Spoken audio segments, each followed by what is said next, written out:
Video को शुरू करने से पहले एक बात कहनी थी। हमने इस वीडियो में पिछले पार्ट को भी ऐड कर दिया है। इस वजह से अगर अपने पिछले पार्ट नहीं देखा, कमेंट सेक्शन में दी गई टाइम लैप पर क्लिक करके डायरेक्ट न्यू पार्ट पर पहुंच जाओगे। ये एक ऐसे लड़के की कहानी है जो कि बहुत ही ज्यादा कमजोर था। उसकी मदर कोमा में है और उसकी जो यंग सिस्टर है वो स्कूल में पढ़ती है। उसे ही सब कुछ खर्चा चलाना पड़ता है। हमें ये भी जानने को मिलता है कि इस दुनिया में मॉन्स्टर्स का अटैक हो चुका है। उसके लिए हंटर ग्रुप क्रिएट किए हैं। हंटर अलग अलग रैंक के हैं, बिल्कुल लो रैंक से लेकर एस क्लास रैंक तक के हंटर्स यहाँ पर हैं। अब जो हंटर्स ज्यादा लेवल के नहीं हैं, उन्हें पैसे कमाने में थोड़ी प्रॉब्लम होती है, लेकिन उन्हें फिर भी मॉन्स्टर से फाइट करनी पड़ती है। इसलिए वो खुद को स्ट्रॉन्ग बनाने के लिए महंगे महंगे गियर खरीदते हैं, भले ही वो पैसे कैसे भी जमा करे। जिन्वू उनमें से एक है जिनके पास पैसे बिल्कुल भी नहीं है और वो कमजोर है। बस वो दिल का अच्छा है, लेकिन दिल का अच्छा होने से कुछ नहीं होता। तो कहानी शुरू करते हैं। कहानी की शुरुआत में हमें जानने को मिलता है कि ये दुनिया हमेशा से ऐसी नहीं थी। असल में 10 साल पहले एक मैजिकल गेट ओपन हुआ जिसके अंदर से कई सारे मॉन्स्टर्स बाहर आए। उसके ओपन होते ही यहाँ ह्यूमंस को पावर मिलनी शुरू हो गई थी और इसी पावर की बेसिस पर हंटर्स को रैंक दी जाती है। जिनके पास अच्छी पावर है उन्हें एस रैंक मिलती है, ए रैंक मिलती है, बी रैंक मिलती है, मगर जो कमजोर हैं वो ई रैंक पर जाते हैं। जिन्वू भी उनमें से एक है। इन सभी हंटर्स को मॉन्स्टर को मारने के साथ साथ कुछ डेंजन्स भी मिलते हैं। जिन्वू भी एक डेंजन में गया था, वहाँ पर उसे बहुत चोट लगी और आज वो वापस से अपनी टीम के पास जा रहा था। वो अपनी टीम के पास आता है तो यहाँ पर सभी उसका वेलकम करते हैं। कुछ दूसरे टीम के लोग जो कि अभी अभी ज्वाइन किए हैं वो शॉक थे कि आखिर ये लड़का कौन है। इसकी एज भी ज्यादा नहीं है और दिखने में भी कमजोर लग रहा है, फिर भी सब इससे इतने अच्छे से बात कर रहे हैं। पर तभी वो दूसरा लड़का उसे बताता है कि असल में ये जिन्वू है,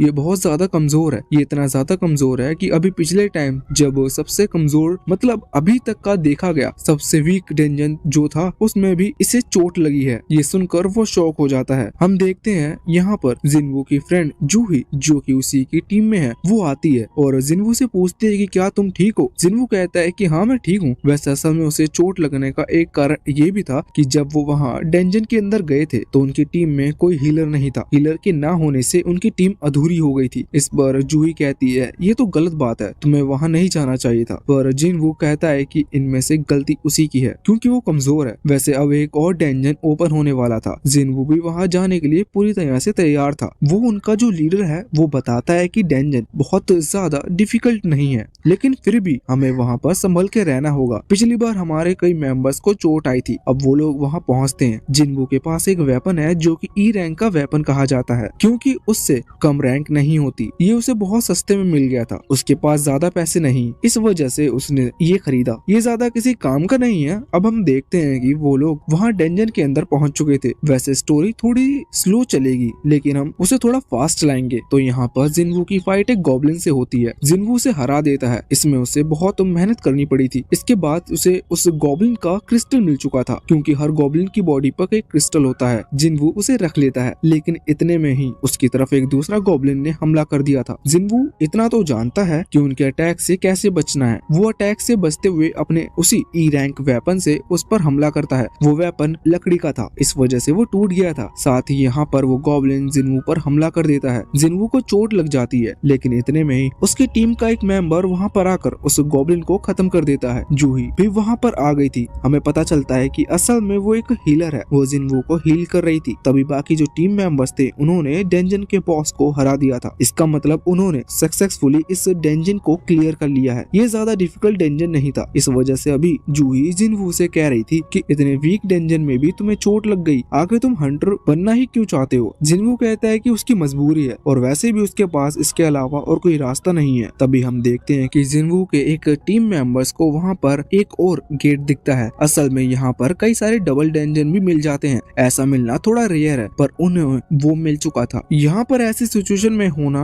कहा गया है कि अगर उन्हें डबल डेंजन मिलते हैं तो उसे एक डेंजन को क्लियर करने के बाद उस दूसरे डेंजन में नहीं जाना है। उसे इस चीज की रिपोर्ट रिपोर्ट हंटर एसोसिएशन में करनी है, लेकिन वो ऐसा नहीं करना चाहते थे क्योंकि अगर उन्हें ऐसा किया तो ये डेंजन उनके हाथ से चला जाएगा। अक्सर ऐसा होता है कि जब डबल डेंजन मिलते हैं तो वो जो दूसरा डेंजन है वो किसी और पार्टी को दे दिया जाता है और यहाँ पर वो लोग देखते हैं कि ये जो दूसरा डेंजन है वो रैंक डी का है। इसका मतलब अगर वो चाहे तो उसे आराम से क्लियर कर सकते हैं और इससे उस डेंजन के रिवॉर्ड भी उन्हें मिल जाएंगे। वैसे इसके लिए वेटिंग की जाती है। उनके टीम में टोटल 13 मेंबर्स हैं, जिसमें 6 ने हाँ की थी और 6 ने ना। अब आखिरी डिसीजन जिनवू का था। यहाँ पर जूही जिनवू से कहती है कि तुम बताओ तुम क्या करना चाहते हो। जूही ने तो मना किया था मगर जिनवू थोड़ा सोचने के बाद हाँ कर देता है। असल में उसे भी पैसों की जरूरत है और डेंजन क्लियर करने से उन्हें अच्छे खासे रिवॉर्ड मिल जाएंगे। जिनवू वीक है लेकिन उसे भी एक हिस्सा मिल जाता है जिससे कि वो अपनी यंग सिस्टर के स्कूल का खर्चा, खाने का खर्चा चला लेता है। अब अगले सीन में वो लोग वहाँ अंदर की तरफ बढ़ते हैं। कुछ देर आने के बाद उन्हें एक बड़ा सा गेट दिखता है। वो सभी बहुत लालची हो रहे थे, इस वजह से वो गेट के अंदर जाना चाहते हैं। रास्ते में जूही जिनवू को चिल्ला रही थी। वो कह रही थी कि तुम मरना क्यों चाहते हो। अभी अभी एक डेंजर में जो कि इतना कम लेवल का था उसमें तुम्हें चोट लग गई है, तो ये डी लेवल का है। यहाँ पर तुम्हें बहुत ज्यादा देख कर रहना होगा। जिनवू इस पर हाँ करता है। वैसे अब वो उस गेट के अंदर आ चुके थे। अचानक से उस अंधेरे कमरे में बहुत सारी टॉर्च जलना शुरू हो जाती है। वो लोग देखते हैं कि ये जगह बहुत बड़ी है, साथ ही साथ यहाँ पर कई सारे स्टैचू रखे हुए थे। वो जब आगे बढ़ जाते हैं तो उन्हें एक और स्टैचू दिखता है। ये बहुत बड़ा स्टैचू था, ये वहाँ का सबसे बड़ा स्टैचू था और ये जिस चेयर पर बैठा हुआ था वो बिल्कुल थ्रोन की तरह लग रही थी। अब वो यहाँ पर नोटिस करते हैं कि जमीन पर एक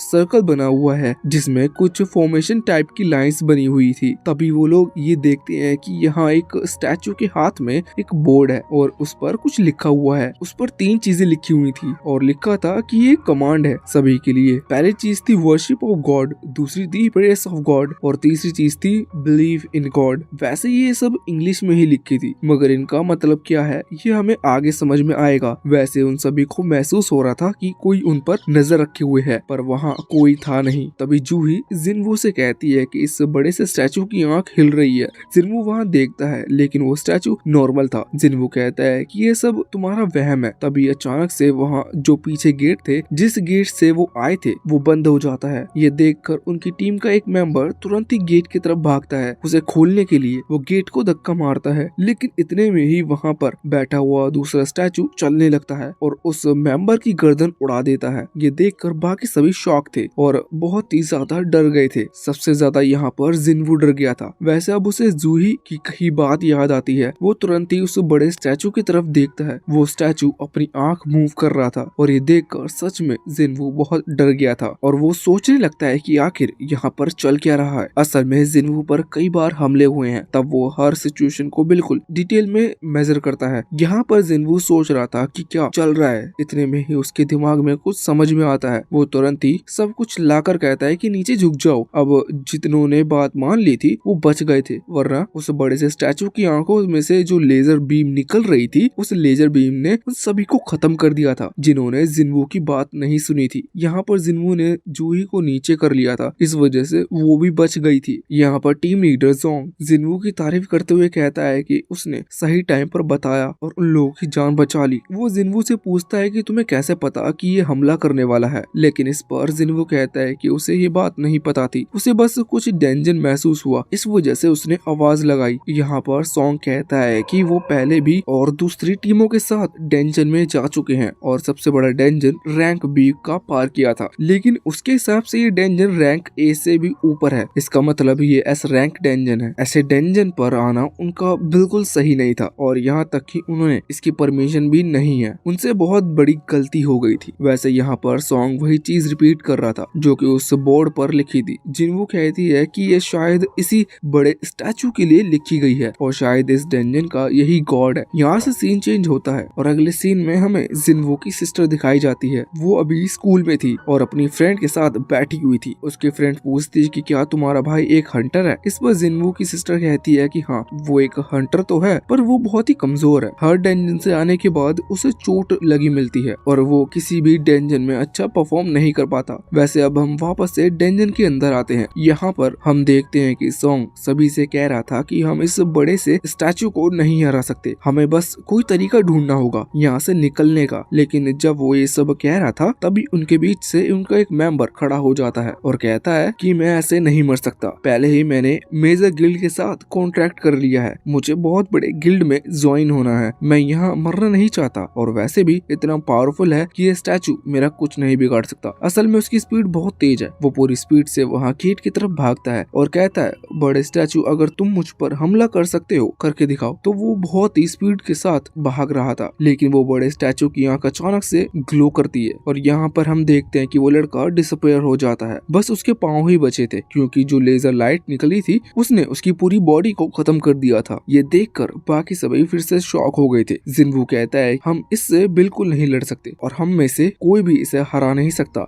अगर हम लड़े तो हम सभी मारे जाएंगे। जिन्वू सॉन्ग से कहता है कि इसकी पहली लाइन क्या थी, वो कहते हैं कि वर्शिप ऑफ गॉड। जिन्वू समझ चुका था इसका मतलब क्या है, पर वो इसे परफॉर्म करने के लिए खड़ा हो जाता है और आगे बढ़ता है। हम देखते हैं कि अचानक से वो स्टैचू फिर से तैयार हो गया था हमला करने के लिए, लेकिन वो हमला करे इससे पहले ही जिन्वू अपने घुटनों पर बैठ जाता है। यह देखकर वो शॉक था कि अचानक से ही स्टैचू ने अटैक करना क्यों रोक दिया। सभी पूछते हैं कि क्या तुमने कोई चीज फिगर आउट कर ली। इस पर जिन्वू कहता है कि हाँ, हमें अपना सर एक सर्टेन हाइट से नीचे रखना होगा, उसके बाद ये स्टैचू हमला नहीं करेगा। और पहला टास्क का मतलब यही था, वर्शिप ऑफ गॉड, यानी गॉड के सामने सर झुकाओ। वो सभी जिन्वू की बात मान लेते हैं, वो तुरंत ही अपना सर नीचे कर लेते हैं। ये देखकर अचानक से वो स्टैचू स्माइल करता है, लेकिन ये स्माइल देखकर ही वो लोग और ज्यादा डर गए थे, मगर वो समझ गए थे कि अब उन्हें ये स्टैचू कुछ नहीं करेगा। एक लड़का खड़ा हो जाता है और कहता है कि हमारी जान बच गई है, और इसके बाद सभी खड़े होने लगते हैं क्योंकि सच में वो स्टैचू उन्हें कुछ नहीं कर रहा था, मगर वो ये समझ गए थे कि अब उन्हें ये स्टैचू कुछ नहीं करेगा। पर जिन्वू ये बात जानता था कि ये इतनी जल्दी ओवर नहीं हो सकता, अभी तक उन्होंने डंजन क्लियर नहीं किया है। अचानक से वो स्टैचू खड़ा हो गया था। ये लोग देखकर डर जाते हैं क्योंकि ये जानते थे कि उन पर हमला करने वाला है। वो वहाँ से भागते हैं। जिन्वू कह रहा था कि सेकंड कमांड क्या है। सॉन्ग कहता है कि प्रेस द गॉड। जिन्वू कहता है कि आखिर हम ये कैसे करेंगे। सभी लोग शॉक थे, लेकिन तभी उनके बीच से एक लड़का आगे आता है। वो कहता है कि पर उसे पता है कि उसे क्या करना है। वो तुरंत ही वापस अपने घुटनों पर आकर अपने हाथ जोड़ लेता है और यहाँ पर वो गॉड से वही लाइन कह रहा था जो उसकी फैमिली गॉड के सामने कहती है। लेकिन यहाँ पर जो स्टैचू है, मतलब ये जो डंजन का गॉड है,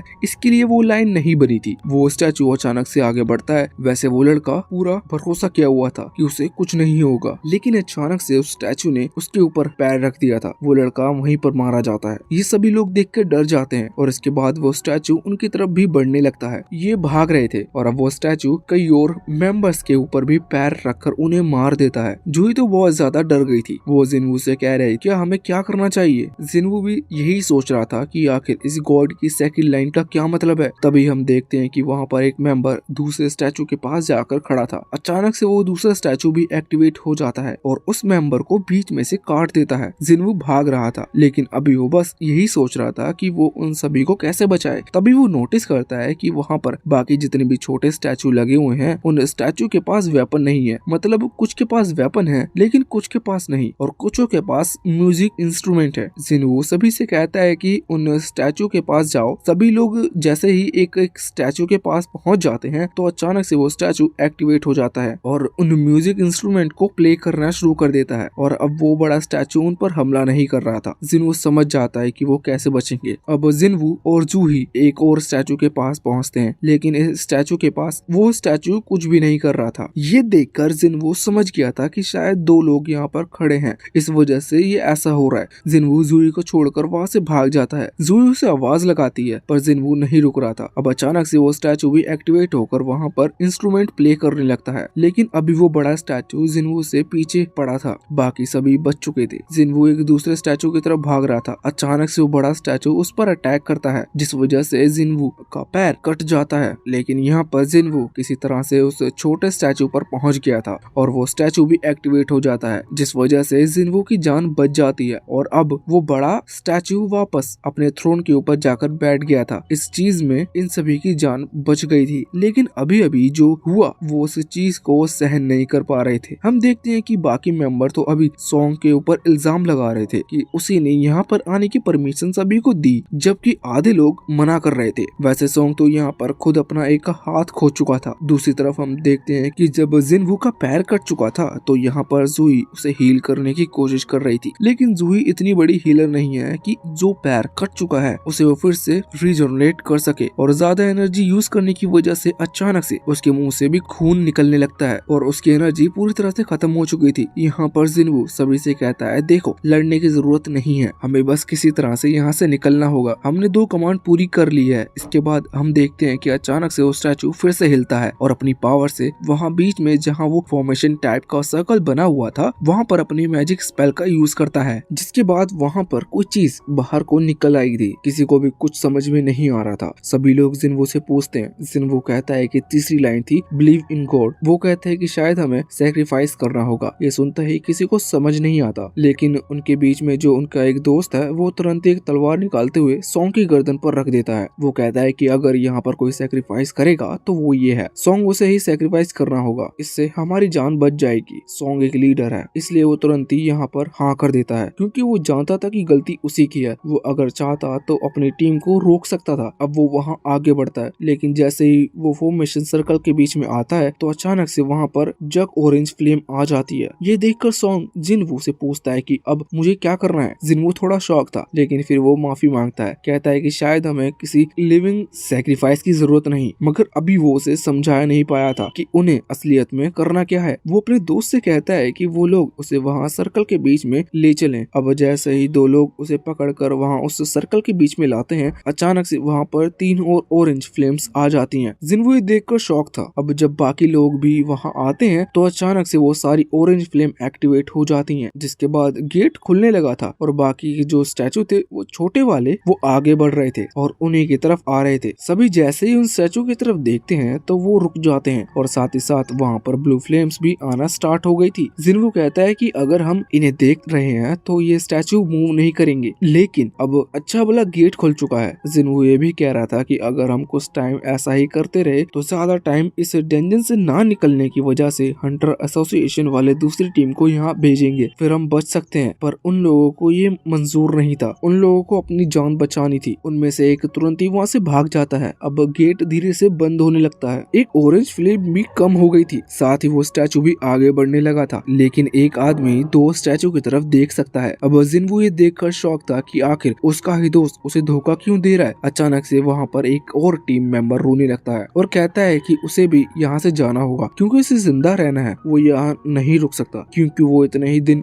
यहाँ कैसे रुकेंगे जब तक रेनफोर्समेंट नहीं आ जाती। वो अभी वहाँ से भाग गया था। जिन्वू भी रोने लगा था। वो कह रहा था कि आखिर ये लोग उसे धोखा क्यों दे रहे हैं, वो सभी वहाँ से बचकर निकल सकते हैं। वैसे जिन्वू को यह भी लग रहा था कि ये गेट नकली है। वैसे वो इसी गेट से अंदर आए थे, पर उसे ऐसा इसलिए लग रहा था क्योंकि तीसरी लाइन थी बिलीव इन गॉड, और अगर गॉड पर बिलीव नहीं करना है तो फिर वो इसी तरह से भागकर बिलीव कैसे कर सकते हैं। वैसे अब गेट धीरे धीरे बंद हो रहे थे और सभी को पता था कि ये स्टैचू भी आगे बढ़ेंगे, क्योंकि अब वहाँ पर ज्यादा लोग नहीं बचे। सॉन्ग कहता है कि जिन्वू और जूही तुम दोनों भी यहाँ से चले जाओ, वो अकेले ही यहाँ पर रुकेगा। वैसे इसलिए कह रहा था क्योंकि वो लीडर है और उसकी जिम्मेदारी है कि उसके होते हुए बाकी सभी सेफ रह सकें। लेकिन ये सुनकर जूही तो बहुत ही ज्यादा डर गई थी और शॉक हो गई थी। वो तुरंत ही वहाँ नीचे गिर जाती है। उसके पैर काम नहीं कर रहे थे क्योंकि वो अपने ही दोस्त को धोखा नहीं देना चाहती थी। जिन्वू कहती है कि मेरे भी एक पैर टूट चुका है, मैं और जूही यहाँ से बिल्कुल भी नहीं निकल सकते। वो सॉन्ग से कहते हैं कि जितना ज्यादा लोग यहाँ से सेफ बचकर निकल सके उतना ही अच्छा है। जिन्वू अकेले रुकने का यहाँ पर फैसला कर रहा था, लेकिन जूही ऐसा नहीं चाहती थी। लेकिन सॉन्ग उसकी गर्दन पर मारता है, जिस वजह से जूही बेहोश हो जाती है, जिसके बाद सॉन्ग उसे वहाँ से लेकर जा रहा था। सॉन्ग भी ऐसा नहीं चाहता था, पर ये उसकी मजबूरी थी। जिन्वू यहाँ पर अकेला बचा था और सभी छोटे वाले स्टैचू उसी की तरफ आ रहे थे। जिन्वू वहीं पर एक तलवार उठा लेता है। वो कहता है कि आज वो मरने वाला है, ये तो पक्का है, लेकिन वो किसी एक स्टैचू को मारकर ही मरेगा, क्योंकि उन स्टैचू ने उनके दोस्तों की जान ली है। जिन्वू तैयार था लड़ने के लिए, लेकिन एक स्टैचू उस पर हमला कर उसका एक हाथ काट देता है। जिन्वू फिर भी हार नहीं मानता, वो फिर भी उनसे लड़ता रहता है। इसमें उसे बहुत चोट लगी थी। आखिर में वो बिल्कुल मरने के स्टेज पर आ चुका था, लेकिन अभी तक उसने हार नहीं मानी थी। वो कह रहा था कि अगर आज मैं ताकतवर होता तो मेरे एक भी दोस्त नहीं मरता। साथ ही उसे गुस्सा भी आ रहा था। वो कहता है कि उसके दोस्त ने उसे धोखा दिया। वो ये भी कहता है कि उनकी फैमिली है और उन्हें उनका ख्याल रखना है, जबकि वो लोग भी जानते हैं कि जिन्वू की खुद की फैमिली है और वो खुद ही अपनी फैमिली का ख्याल रखता है। जब उसके ऊपर आखिरी हमला होने वाला था तो जिन्वू जोर से चिल्लाता है कि वो नहीं मरना चाहता, उसे एक और चांस चाहिए। अब वो आखिरी अटैक रुक जाता है और अचानक अचानक से ब्लू फ्लेम जो कि आखिरी बची थी वो भी गायब हो जाती है। जिन्वू के सामने एक स्क्रीन आती है जिस पर लिखा हुआ था कि क्या वो गेम कंटिन्यू रखना चाहता है और उसके पास सिर्फ 2 ऑप्शन थे, यस और नो। अब जिन्वू यस पर क्लिक कर देता है जिसके बाद अचानक से एक और स्क्रीन आती है जो कि उसे कांग्रेचुलेशन कह रही थी। लेकिन तभी सीन चेंज होता है। हम देखते हैं कि अभी जिन्वू की नींद एक हॉस्पिटल में खुली थी। वो ये देखकर शॉक था। उसकी बॉडी पर कहीं भी कोई चोट के निशान नहीं है। अब इसके बाद वो अपने हाथ देखता है और अपने पैर, उसका पैर तो वहाँ पर कटा था लेकिन अभी उसके पैर बिल्कुल ठीक थे। ये देखकर वो और ज्यादा शॉक हो गया था और सोचने लगता है कि ऐसा कैसे हो सकता है, उसने कोई सपना तो नहीं देखा। लेकिन तभी वहाँ हॉस्पिटल के गेट पर कोई आता है। हमें पता चलता है कि असल में हंटर एसोसिएशन का मैनेजर है। ये यहाँ पर जिन्वू को देखकर खुश था पर जिन्वू उसे नहीं पहचाना था। वो बताता है कि वो कौन है। वो ये भी बताता है कि जिन्वू यहाँ पर 3 दिनों से बेहोश था। ये सुनकर जिन्वू और ज्यादा शॉक हो जाता है। वैसे यहाँ पर जिन्वू अपने दोस्त सॉन्ग और जूही के बारे में पूछता है।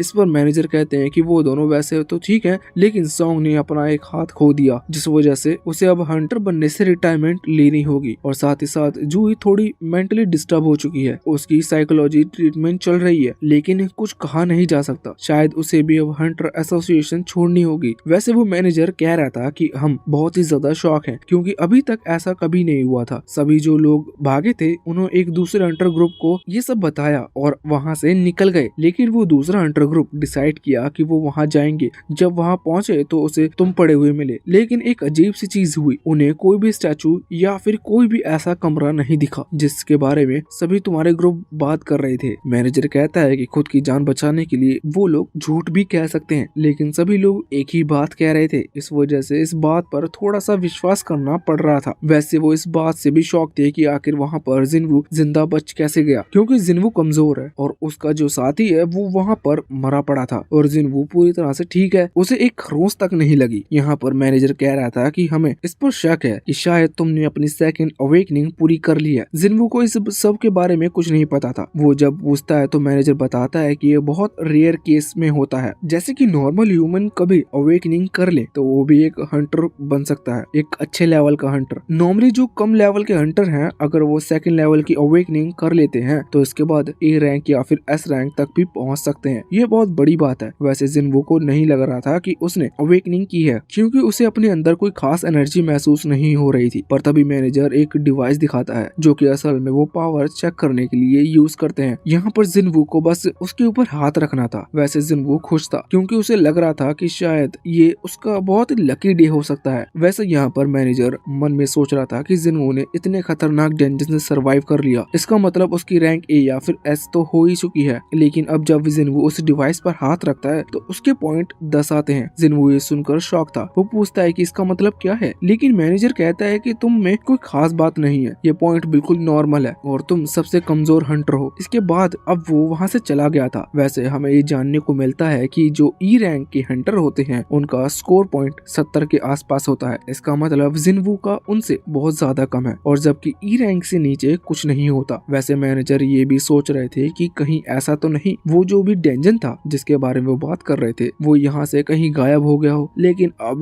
कुछ किया नहीं जा सकता क्योंकि इस डेंजन को गायब होने के बाद ढूंढना मुश्किल है। अब हम देखते हैं कि यहाँ जिन्वू अभी रूम में था। तभी उसे अपने सामने स्क्रीन दिखाई देती है। वो सोचता है कि इन लोगों ने मुझे स्क्रीन के बारे में तो कुछ पूछा ही नहीं। वैसे फिर उसे लगता है कि शायद ये स्क्रीन सिर्फ मुझे ही दिखती है। अभी स्क्रीन के ऊपर कुछ लिखा हुआ था। जिन्वू पढ़ता है तो उसमें लिखा था कि मरने से पहले जिन्वू की जान बच गई, जिस वजह से जिन्वू ने एक अचीवमेंट अनलॉक कर लिया। अब वो उसे ध्यान से देखता है। उसे पता चलता है कि ये क्या है। इसके पहले ही वहाँ पर उसकी सिस्टर आ जाती है। वो अभी उस पर गुस्सा करते हुए कह रहे थे कि तुम्हें खुद का ख्याल रखना चाहिए, तुम हर बार डेंजन में चले जाते हो और अब वहाँ से चोट खाकर आते हो। हर एक कमजोर डेंजन के बाद भी तुम्हें हॉस्पिटल आना पड़ता है जबकि बाकी सभी तो बिल्कुल ठीक है। वैसे यहाँ पर जिन्वू उससे माफी मांगता है लेकिन उसकी सिस्टर जानती है कि जिन्वू ये काम किसके लिए कर रहा है। वो कहती है देखो अगर अगली बार तुम्हें ऐसी कोई चोट लगी तो उसके बाद मैं स्कूल छोड़ दूंगी और कोई जॉब करने लगूंगी। जिन्वू माफी मांगते हुए कहता है कि ठीक है। वैसे इसके बाद वो पूछता है कि क्या उसे कोई स्क्रीन दिख रही है। अब यहाँ उसकी बहन को कोई स्क्रीन नहीं दिख रही थी। वो शॉक होते हुए पूछते है कि क्या तुम किस बारे में बात कर रहे हो। यहाँ उसकी बहन को लगता है कि शायद जिन्वू किसी गेम वगैरह के बारे में बात कर रहा है। जिन्वू कहता है कि मुझे यहाँ सामने कुछ मैसेज दिखाई दे रहे हैं, क्या मैं उन्हें ओपन करके देखूं। इस पर उसकी बहन कहने लगती है मेंटल ट्रीटमेंट की जरूरत है, पर जिनवू कहता है कि नहीं ठीक हूँ मैं, मुझे आराम करना है। अब जब उसकी सिस्टर वहाँ से चली जाती है तो जिनवू उन मैसेज को पढ़ने लगता है और उसे वहाँ पर कई सारी चीजें दिखती हैं और सामने और भी कई स्क्रीन भी आ गई थी। यहाँ पर उसे कई टास्क भी मिलते हैं। ये डेली टास्क हैं जिन्हें पूरा करने के बाद जिनवू को कुछ रिवॉर्ड मिलेगा और साथ ही साथ इसके थ्रू वो थोड़ी इम्प्रूवमेंट भी कर सकता है। बस यहाँ थोड़ी प्रॉब्लम थी, मगर जिनवू इनमें से किसी टास्क को पूरा नहीं करता या फिर वहाँ कोई क्वेस्ट लिखा हुआ है और उसे जिनवू नहीं कर पाता तो उसे पेनल्टी लगेगी। अब वो पहला टास्क पढ़ता है, वहाँ पर लिखा था कि रोज 10 किलोमीटर दौड़ना है, 100 सिटअप लगाने हैं और 100 पुशअप लगाने हैं। ये देखते हुए वो सोचता कि शायद ये सिस्टम उसे साइतामा बनाने वाला है। वैसे वो सोचता है कि अभी वो हॉस्पिटल में है, यहाँ पर कुछ भी नहीं कर सकता और उसे सिस्टम की बात पर भी यकीन नहीं था, इस वजह से वो वहीं सो गया था। अब दूसरी तरफ हम देखते हैं कि जब वो हंटर एसोसिएशन का मैनेजर वहाँ से जा रहा था तभी रास्ते में वो अपने बॉस को फोन लगाता है। वो अपने बॉस से कहता है कि जिनवू किसी काम का नहीं है, हमने देख लिया उसके पास ज्यादा कोई पावर नहीं है। ये सुनकर बॉस कहता है हाँ मुझे पहले से इसी बात की उम्मीद थी। वैसे यहाँ पर उस मैनेजर ने ये कह दिया था कि हमें इस टास्क को भुलाना नहीं है, हमें इसे मार्क कर रखना होगा, क्योंकि वो डेंजन कोई मामूली डेंजन नहीं लग रहा था, वो गायब हो गया था और किसी भी मॉन्स्टर ने या फिर जो स्टैचू की बात हो रही थी उनमें से किसी ने भी किसी की तरफ हमला नहीं किया। ये नामुमकिन है, शायद फ्यूचर में उन्हें इसके बारे में कुछ पता चले, इस वजह से उन्होंने इसकी फाइल्स को टॉप पर रखा था। अब यहाँ से सीन चेंज होता है और हम एक दूसरे ग्रुप को दिखाया जाता है। ये ग्रुप अभी बन रहा था। यहाँ पर वहाँ का जो मैनेजर है वो अभी अपनी जान पहचान से सबसे पावरफुल हंटर को बुलाता है जो कि एस रैंक का है, इसका नाम चा है। ये यहाँ पर आती है और वो आदमी उससे कहता है कि तुम्हें एक दूसरे हंटर का ग्रुप ज्वाइन करना है जो कि बी रैंक का है। इस पर चा शॉक थी, वो कहती है कि मुझे ऐसा क्यों करना है जबकि मैं तो ऑलरेडी एस रैंक पर हूँ। वो आदमी कहता है कि हम बाकी सभी को ट्रेन करना चाहते हैं, भले ही इससे तुम्हारी रैंक नहीं बढ़ेगी और अगर तुम अपने ग्रुप में गई तो शायद उनकी रैंक भी धीरे धीरे बढ़ेगी क्योंकि तुम पहले ही सभी मॉन्स्टर को खत्म कर दोगी, मगर फिर भी हम उन्हें सिखाने के लिए ऐसा कर रहे हैं। दूसरी तरफ हम सिटी के अंदर देखते हैं अचानक से जगह हिलती है और एक गेट ओपन हो जाता है। सभी लोग डर रहे थे मगर वो इंतजार कर रहे थे कि अब हंटर्स आएंगे और उन्हें बचाएंगे। यहाँ से सीन चेंज होता है और इस बार हम हॉस्पिटल के अंदर आते हैं। हम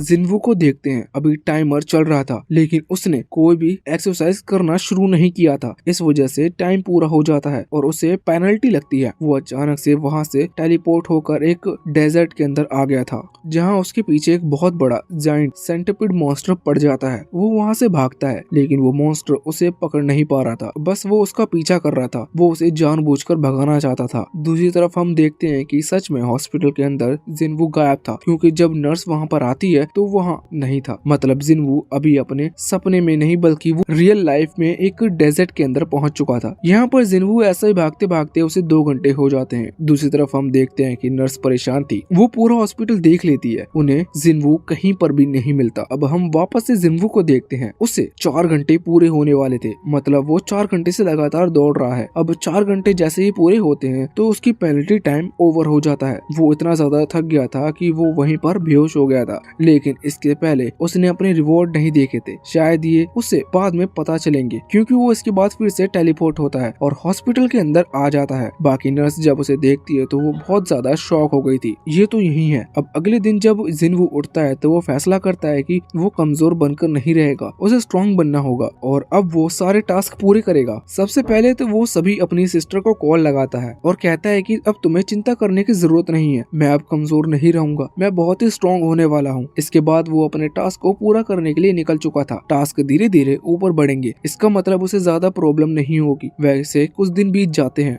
और अब हम जूही को देखते हैं। उसे कॉल आया था जिसमें उसे एक रैंक डी के डेंजन में बुलाया था, मगर वो मना कर रही थी। मगर वो जो आदमी था वो बताता है कि जिनवू अब होश में आ चुका है और उसने तो ट्रेनिंग करना भी शुरू कर दिया है। ये सुनकर जूही खुश थी, वो तुरंत ही जिनवू से मिलने के लिए हॉस्पिटल में पहुंच जाती है। हॉस्पिटल के अंदर हम देखते हैं कि जब वो आ रही थी तब वहाँ पर कुछ नर्स आपस में बात कर रही थी, वो जिनवू के बारे में बात कर रही थी। वो कहती है कि जिनवू सुबह सुबह दौड़ने चला जाता है और साथ ही वो बहुत ज्यादा एक्सरसाइज कर रहा है, ये उसकी हेल्थ के लिए खराब होगा क्योंकि अभी तक उसने पूरी तरह से रिकवर नहीं किया। वैसे वो ये भी कह रही थी कि जो हंटर्स होते हैं वो नॉर्मल इंसान से जल्दी हील करते हैं, लेकिन जिनवू के केस में उल्टा है, उसने बिल्कुल ही नहीं किया, लेकिन फिर भी वो इतना हार्ड ट्रेनिंग कर रहा है। इसके बाद यहाँ से सीन चेंज होता है और हम जिनवू को देखते हैं जो कि अभी रनिंग कर बैठा हुआ था। हमें जानने को मिलता है कि जब अभी वो अपना कोई टास्क पूरा करता है तो अचानक से उसे 3 रिवॉर्ड मिलते हैं। वैसे ही सिस्टम उसे मिले हुए 4 दिन हो चुके हैं और उसे लगभग थोड़े थोड़े रिवॉर्ड मिल भी चुके हैं। अब उन रिवॉर्ड के बारे में हमें कुछ डिटेल में नहीं बताया जाता, लेकिन हमें पता चलता है कि उसका एक रिवॉर्ड ये है कि उसके 3 पॉइंट मिलेंगे, जिन 3 पॉइंट को वो अपनी किसी भी चीज में ऐड कर सकता है। वो ज्यादातर उन पॉइंट्स को अपने स्ट्रेंथ में ऐड करता था, जिस वजह से उसकी स्ट्रेंथ इन 4 दिनों में पहले से कई गुना बढ़ जाती है। पर एक प्रॉब्लम थी, वो ऐसे ही किसी भी जगह पर बैठकर जब अपना सिस्टम चेक करता तो बाकी लोगों को उस सिस्टम को नहीं देख पाते और उन्हें लगता कि ये तो पागल है, ये हवा में ही देखकर क्या कर रहा है। वैसे अब वो वापस से हॉस्पिटल के अंदर आ गया था। यहाँ पर आकर वो देखता है कि उसे एक और रिवॉर्ड मिला है जो कि मिस्ट्री बॉक्स है। जब वो उसे खोल कर देखता है तो उसके अंदर से उसे एक चाबी मिलती है। वो देखकर शॉक था कि इस चाबी का वो क्या करे। तभी उसे पता चलता है कि ये इंस्टेंट डेंजन की चाबी है। असल में वो सिटी के अंदर जो डेंजन खोला है उसे अभी तक किसी ने भी एक्सप्लोर नहीं किया और शायद ये चाबी उसी की है। यहाँ पर जिन्वू को जानने को मिलता है कि इससे वो उस डेंजन के अंदर जा सकता है। उसकी लोकेशन भी वहाँ पर लिखी हुई थी। जिन्वू फैसला करता है कि वो वहाँ जरूर जाएगा। वैसे उसके पहले वो अपनी मदर को मिलने के लिए जा रहा था, जो कि अभी दूसरे हॉस्पिटल में हमें जानने को मिलती है कि उन्हें इंस्टेंट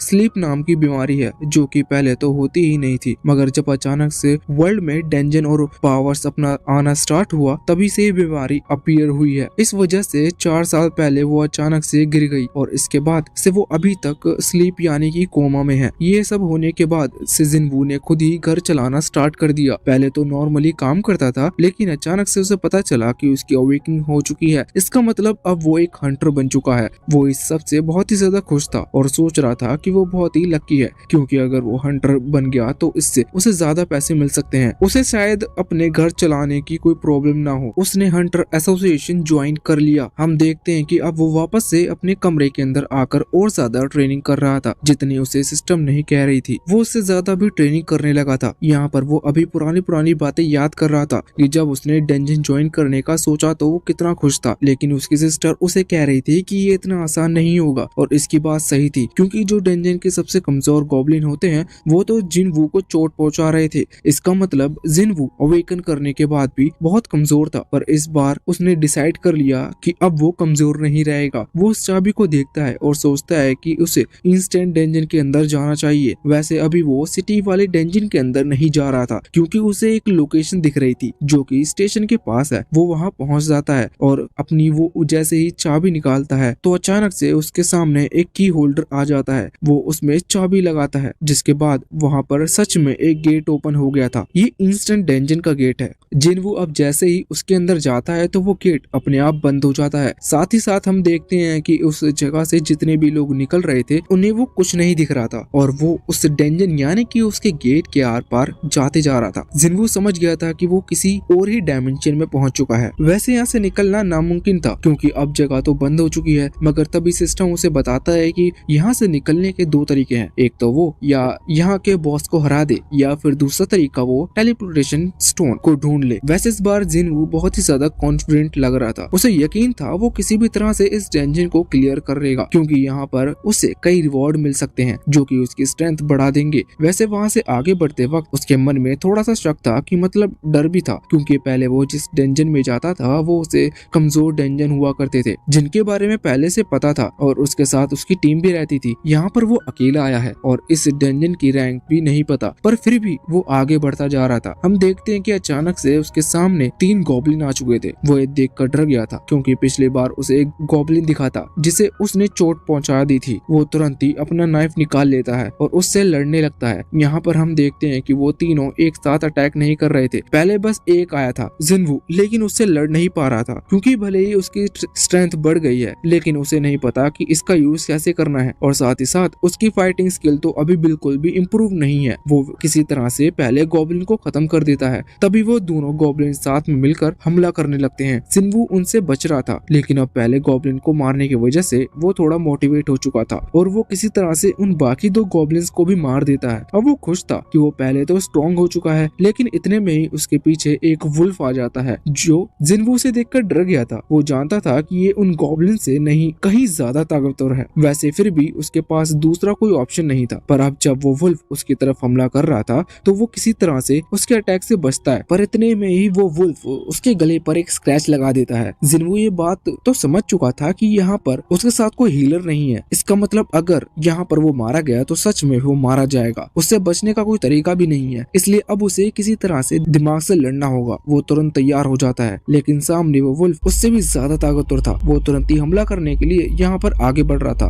अभी वो वुल्फ यहाँ दौड़ते हुए जिन्वू पर हमला करने वाला था। जिन्वू किसी तरह से उसके अटैक से बच जाता है, मगर वो समझ चुका था कि वो इस तरह से भाग नहीं सकता क्योंकि इस वुल्फ की रफ्तार उससे भी ज्यादा तेज है। अब जब वो वुल्फ फिर से जिन्वू की तरफ दौड़ने के लिए आता है तो जिन्वू अपना हाथ आगे करते हुए उसे पंच मारता है। इस पंच की वजह से वो वुल्फ वहाँ से दूर फिक कर एक दीवार से टकरा गया था। ये देखते हुए जिन्वू हैरान था। उसे जानने को मिलता है कि उसने जो पॉइंट के थ्रू अपने स्ट्रेंथ को बढ़ाया था वो सच में काम करती है। इससे जिन्वू को अपनी पावर के बारे में पता चल गया था, लेकिन अभी भी इतनी पावर से कुछ नहीं होने वाला क्योंकि इस अटैक के बाद उस वुल्फ को ज्यादा चोट नहीं लगी थी। वो फिर से उठता है और जिन्वू की तरफ हमला करने के लिए आगे बढ़ जाता है। जिन्वू फिर से उस पर हमला कर रहा था, पर वो समझ गया था कि उसे यहाँ से बचकर निकलना होगा। अब वो तुरंत वहाँ से भागने की कोशिश करता है, पर उस पर वुल्फ की रफ्तार जिन्वू से कई गुना तेज हो चुकी थी। जिन्वू रुककर सोचता है कि उसके पास अगर वेपन होता तो शायद वो इससे लड़ सकता था। तभी उसे अपनी सीक्रेट इन्वेंट्री के अंदर से एक मैजिकल स्वॉर्ड को समन करता है। मैजिकल स्वॉर्ड के आते ही जिन्वू के अंदर थोड़ा सा कॉन्फिडेंस आ गया था। हम देखते हैं कि जब वो वुल्फ उसकी तरफ हमला करने के लिए आगे बढ़ रहा था तो जिन्वू उस तलवार को आगे करते हुए उस वुल्फ को बीच में से काट देता है। उसके ऐसा करते ही अचानक से सिस्टम एक्टिवेट होता है और उसके सामने स्क्रीन आती है जो कि कह रही थी कि उसने अपना लेवल अप कर लिया है। ये देखकर जिन्वू शॉक था। वैसे अभी वो ये सोच रहा था कि आखिर उसकी इन्वेंट्री के अंदर इतनी पावरफुल स्वॉर्ड क्या कर रही थी,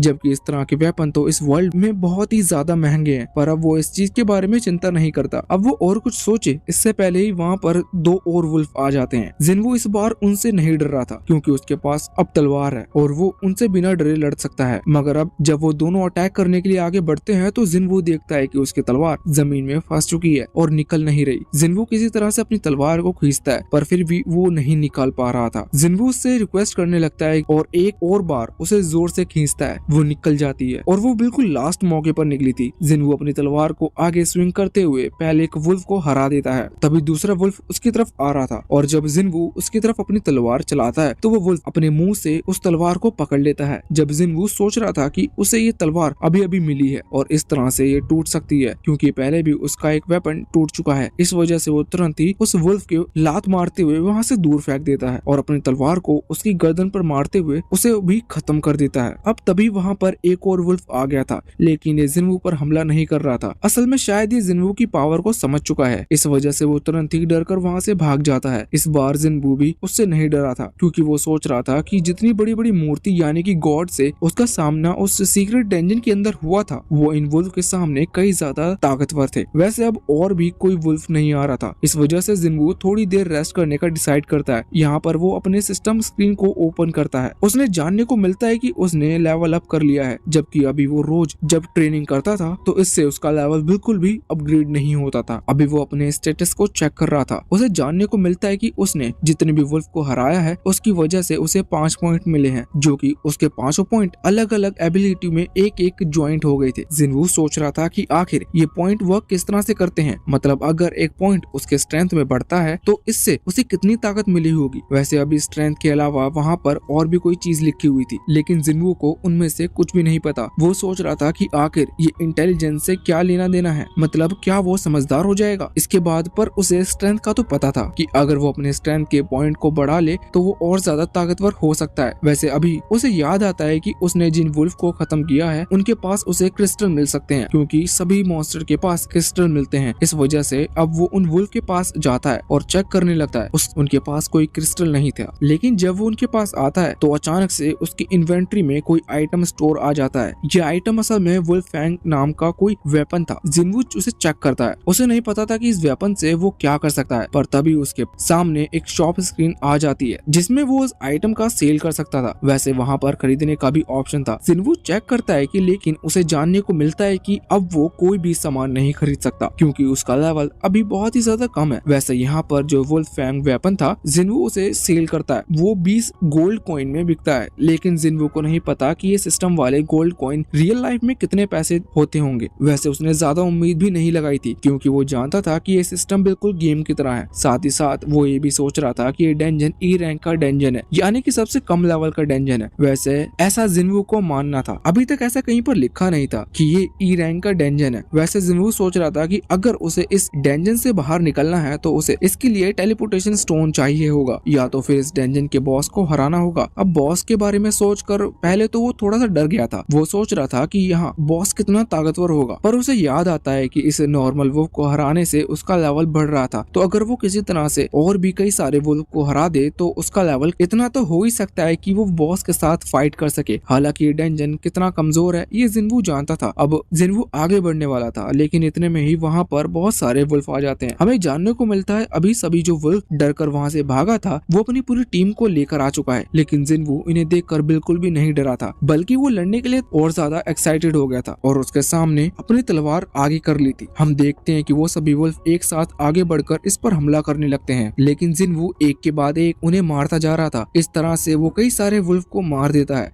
एक वुल्फ उसके पीछे से हमला कर रहा था, जिन्वू ने उसे भी पकड़कर खत्म कर दिया था। अब सभी वुल्फ जो कि बचे हुए थे वो जिन्वू को घेर लेते हैं। जिन्वू को यहाँ पर अपनी पास्ट की कुछ मेमोरीज दिखाई देती हैं, जिसके बाद वो स्माइल करता है। उसे अब मजा आ रहा था क्योंकि इन वुल्फ को खत्म करने में उसका लेवल बढ़ते जा रहा था और वो ये भी चाहता था। इस वजह से अब जैसे ही सारे वुल्फ एक साथ हमला करते हैं तो वो एक साथ उन सभी को घुमाते हुए हमला करता है। इस वजह से एंड में सारे वुल्फ मारे जाते हैं और उससे वुल्फ असासिन का टैग मिल जाता है। वैसे जिन्वू बहुत ही ज्यादा थक चुका था, वो खुश था कि अब ये लड़ाई खत्म हो चुकी है। यहाँ पर सबसे पहले वो अपनी इन्वेंट्री को चेक करता है, जिसके अंदर अब बहुत सारे आइटम्स ऐड हो चुके थे। साथ ही साथ इन सभी वुल्फ्स को हराने की वजह से उसे एक टेलीपोर्टेशन स्टोन भी मिल चुका था। जिन्वू इसका यूज कर वहाँ से उस डेंजन से बाहर आ जाता है, पर जिन्वू सोचता है कि क्या उसे ये मौका फिर से मिलेगा, मतलब क्या वो इस डेंजन में फिर से आ पाएगा। ऐसा तो नहीं कि ये कुछ टाइम लिमिट के लिए ही यहाँ पर अपीयर हुआ है। और जिन्वू ये भी सोच रहा था कि उसके पास एक बहुत आसान मौका है और ज्यादा लेवल अप करने का। इस वजह से वो अगर वो यहाँ से वापस चला जाता है तो वो बहुत ही बड़ी बेवकूफी होगी। वैसे उसकी तलवार धीरे धीरे अब ब्रेक होने लगी थी, लेकिन जिन्वू फैसला करता है कि अब उसे इस डेंजन में आगे बढ़ना ही होगा। यहाँ से सीन चेंज होता है। इसके बाद जूही को दिखाया जाता है जो कि अभी जा रही थी, तभी उसे कॉल आता है। ये कॉल हंटर एसोसिएशन से था। जूही पहले तो माफी मांगती है क्योंकि उसने पहले डायरेक्ट मना कर दिया था कि अब वो किसी डेंजन में नहीं जाएगी। जहाँ पर जो कॉल पर व्यक्ति था वो कहता है कि एक डेंजन ओपन हुआ है सिटी के अंदर, उससे मॉन्स्टर बाहर निकल रहे हैं, उसे वहाँ पर जाकर बाकी हंटर्स की मदद करनी होगी क्योंकि बाकी हंटर्स को भी अभी हीलर्स की कमी हो रही है। जूही इस पर हाँ कर देती है। यहाँ से सीन चेंज होकर वापस जिन्वू पर आता है। हम देखते हैं कि वो उस डेंजन में आगे बढ़ते हुए जा रहा था। इस दौरान उसकी कई सारी नई तरह के बीच से मुलाकात होती है जिन्हें वो हरा कर आगे बढ़ता है। अभी उसे हर बार अपनी स्क्रीन पर अलग अलग बीस्ट के कलर्स दिख रहे थे, मतलब जैसे ही रेड कलर आया तो उसे पता चल रहा था कि बीस्ट का लेवल क्या है, क्योंकि कलर हर बीस्ट के साथ चेंज होता जा रहा था। आखिर में जब वहाँ डेंजन का बॉस की बारी आती है तो उसके टाइम पे व्हाइट कलर आ जाता है। ये देखकर जिन्वू थोड़ा सा शॉक था। वो समझ गया था कि ये जो भी बीस्ट है ये सच में बहुत ज्यादा पावरफुल होने वाला है, लेकिन जिन्वू डरता नहीं है। वो आगे बढ़ना डिसाइड करता है। अभी उसे सीढ़ियों से नीचे की तरफ जाना था। नीचे पूरे में अंधेरा था, इस वजह से उसे थोड़ा सा डर लग रहा था, पर फिर वो आगे बढ़ना स्टार्ट करता है। वैसे जाते हुए वो अभी अपने सिस्टम स्टेटस की तरफ चेक कर रहा था तो उसे जानने को मिलता है कि अभी उसने बहुत देर से एक भी लेवल अप नहीं किया है, जबकि शुरुआत में वो बहुत ही कम वुल्फ के साथ फाइट करके लेवल अप कर चुका है। पर अभी उसे बहुत ही ज्यादा टाइम हो गया है। उसने बहुत सारे बीस्ट को हरा दिया, लेकिन उसका लेवल अप एक बार ही अपग्रेड हुआ है। अब जिन्वू वहाँ नीचे पहुँचता है तो वो देखता है कि यहाँ की जगह ऊपर वाली जगह से बिल्कुल अलग है। यहाँ आने के बाद जिन्वू अब आगे बढ़ रहा था, तभी उसे कोई साउंड सुनाई देती है। ये साउंड असल में यहाँ के डेंजन बॉस का है। तभी उसकी तरफ से कोई हमला कर देता है, जिस वजह से जिन्वू वहाँ से दूर फेंक कर दीवार से टकराता है और इस दौरान उसकी वो तलवार टूट जाती है। जिन्वू अपने से सामने देखता है कि एक बहुत बड़ा व्हाइट स्नेक था। असल में ये वही डेंजन बॉस है। अभी व्हाइट स्नेक जिन्वू की तरफ हमला करने के लिए आगे बढ़ रहा था। जिन्वू इसे रोकने के लिए अपनी तलवार का इस्तेमाल करता है, मगर उस तलवार से उसे कोई भी डैमेज नहीं पहुंचता। जिन्वू सोच रहा था कि अगर उसे इस व्हाइट स्नेक को हराना है तो इसके लिए पहले उसे इस व्हाइट स्नेक को कमजोर करना होगा, पर जिन्वू से ये भी जानता था कि उसके पास अब जो तलवार बची हुई है वो इतनी ताकतवर नहीं है कि वो इस स्नेक को चोट पहुंचा सके, क्योंकि वो बीच में से टूट चुकी है। अभी भले ही वो उस तलवार की मदद से उस स्नेक के अटैक को रिफ्लेक्ट कर पा रहा, पर फिर भी उसकी बॉडी पर उस तलवार के चोट पहुंचाना नामुमकिन था, क्योंकि उस स्नेक की बॉडी बहुत ही ज्यादा हार्ड है। अब अचानक से वो स्नेक जिन्वू पर हमला करता है। जिन्वू उसे रिफ्लेक्ट कर लेता है, लेकिन इतने में ही उस स्नेक की पूंछ से जिन्वू वहाँ से दूर फेंक गया था। जिन्वू जाकर सीधा पानी में गिरता है और वो नीचे की तरफ डूबने लगता है, पर जिन्वू किसी तरह से तैरकर ऊपर आ रहा था। इस दौरान वो स्नेक पानी में आकर पर जिन्वू जल्दी से ऊपर आ जाता है। तभी उसकी तरफ से ट्रेन उड़ते हुए आ रही थी, पर जिन्वू ने उसे भी डोज कर लिया था। पहले जब उसने बाकी 20 को हराया था तो उसे लगा था कि वो यहाँ पर बहुत ही ताकतवर है और ये डेंजन बहुत कमजोर है, पर अब डेंजन बॉस से लड़ने के बाद उसे पता चल रहा था कि ऐसा नहीं है, वो सच में अभी कमजोर है, लेकिन वो इस तरह से कमजोर होकर नहीं रह सकता। इस वजह से अभी वो हार कर टेलीपोर्टेशन स्टोन इस्तेमाल नहीं कर सकता। उसे याद आ रहा था कि सभी उसे अभी तक सबसे कमजोर हंटर कहते हैं, लेकिन अब उसे इस चीज को गलत साबित करना होगा। वो फिर से हमला करने वाला था, लेकिन इतने में ही स्नेक उसे वहाँ से दूर फेंक देता है। इस दौरान जिन्वू अभी उसी इंसिडेंट को याद कर रहा था जब वो सीक्रेट डेंजन में पहुंच चुका था और अपने दोस्त की मदद करने के लिए उसने अपनी लाइफ को सैक्रिफाइस करने का डिसाइड किया था। उसके दोस्त भी वहाँ पर उसे धोखा देकर चले गए थे। जिन्वू को इस चीज से एक बात तो समझ में आ गई थी कि वो दूसरों का भला ही अच्छा कर ले, लेकिन दूसरे उसके लिए कुछ नहीं करने वाले। वो समझ जाता है कि सिर्फ ताकत ही उसके लिए बनी हुई है जिसे उसे पाना होगा। इसके बाद अब वो सीधा भागते हुए किसी तरह से उस स्नेक को पकड़ लेता है और उसके मुंह की तरफ आगे बढ़ने लगता है, पर इतने में स्नेक ने उसे फिर से नीचे गिरा दिया था। लेकिन अब जैसे जैसे जिन्वू को चोट लग रही थी, ऐसा लग रहा था जैसे वो और ज्यादा ताकतवर होता जा रहा है। उसकी बॉडी से एक ब्लू कलर का ऑरा निकलने लगा था। जिन्वू फिर से आगे बढ़ता है और उस टूटी हुई तलवार को वहाँ उस स्नेक की बॉडी पर मारता है। अभी वो बॉडी को डैमेज तो नहीं पहुंचा पाया था, पर वो अटक गई थी। इस वजह से जिन्वू किसी तरह से उस स्नेक के ऊपर आ गया था। स्नेक फिर से उसके ऊपर उछलते हुए अब उसे खाने वाला था, पर जिन्वू अपनी तलवार को ऊपर की तरफ फेंक देता है, जिससे स्नेक का ध्यान ऊपर जाता है। इतने में ही जिन्वू नीचे गिरते हुए उस स्नेक की गर्दन को पकड़ लेता है। स्नेक अभी जिन्वू को गिराने की कोशिश कर रहा था, पर जिन्वू की ग्रिप बहुत ही ज्यादा टाइट थी। जिन्वू अपनी पूरी स्ट्रेंथ लगाकर उसकी गर्दन को दबाने लगता है। इस वजह से उस स्नेक की बॉडी पर जो प्रोटेक्टिंग हार्ड स्किन थी वो ब्रेक कर जाती है। इस वजह से स्नेक को बहुत ही ज्यादा दर्द हो रहा था। इस वजह से वो अपनी गर्दन को जोर जोर से हिलाने लगता है। जिन्वू की ग्रिप इतनी ज्यादा टाइट थी कि उसे चोट लगने के बाद भी वो स्नेक को छोड़ नहीं रहा था। जिन्वू और ज्यादा पावर से उसकी गर्दन को दबाता है, जिसके बाद फाइनली वो स्नेक वहाँ पर मारा जाता है और इसके साथ जिन्वू का अब लेवल अप भी हो चुका था। जिन्वू बहुत ज्यादा खुश था और उसके चेहरे पर एक बहुत ही ज्यादा खतरनाक इविल टाइप की स्माइल थी। अब वो अपनी इन्वेंट्री को भी चेक करता है और उसे यहाँ पर कुछ चीजें मिलती हैं, जैसे कि एक